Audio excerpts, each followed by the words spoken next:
एक समय की बात है, एक बार एक राजा था। एक दिन उसके गुप्तचरों ने राजा को सूचना दी कि पड़ोसी राज्य हम पर हमला करने वाला है और बताया कि यह खबर बिल्कुल पक्की है। आगे गुप्तचरों ने बताया कि सिर्फ 3 दिनों के अंदर पड़ोसी राज्य अपनी विशाल सेना के साथ हम पर हमला कर देगा और उनकी सेना इतनी बड़ी है कि उनका सामना करना हमारे लिए बहुत मुश्किल है। यह सुनकर राजा बेहद चिंतित और परेशान हो गया।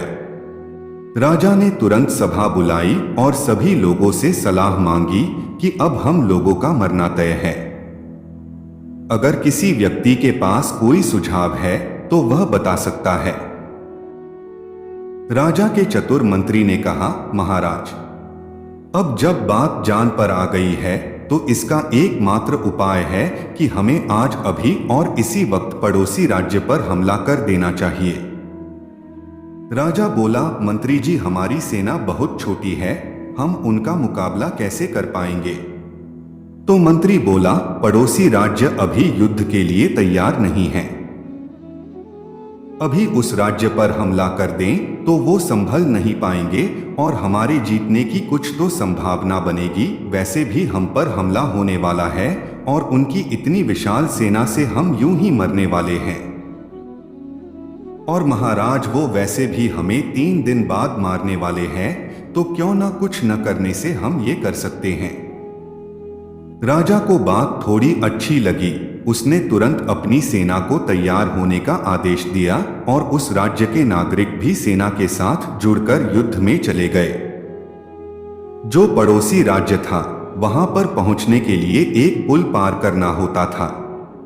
जैसे ही सेना पुल पार करके उस राज्य में घुस गई तो राजा ने कहा, हम अपने पड़ोसी राज्य में घुस चुके हैं।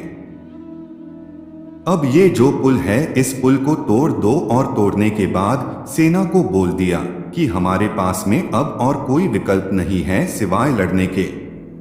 अब हम या तो लड़के जीत ले या फिर हम यहां पर मर जाएं, क्योंकि हमारे पास अब भागने का कोई विकल्प नहीं है।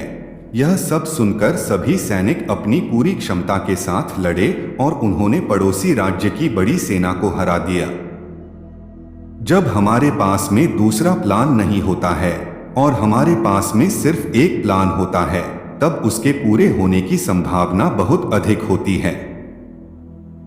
मतलब जब हमारे पास में रास्ता सिर्फ एक होता है कि ये अगर नहीं किया तो मर जाएंगे, बर्बाद हो जाएंगे, तो संभावना बढ़ जाती है उसमें कामयाब होने की। दोस्तों, हर कामयाब इंसान के जीवन में एक वक्त आता है जब उसको लगता है कि अब अगर मैंने कुछ नहीं किया तो बर्बाद हो जाऊंगा, लेकिन सूझबूझ और धैर्य के साथ लक्ष्य को प्राप्त किया जा सकता है।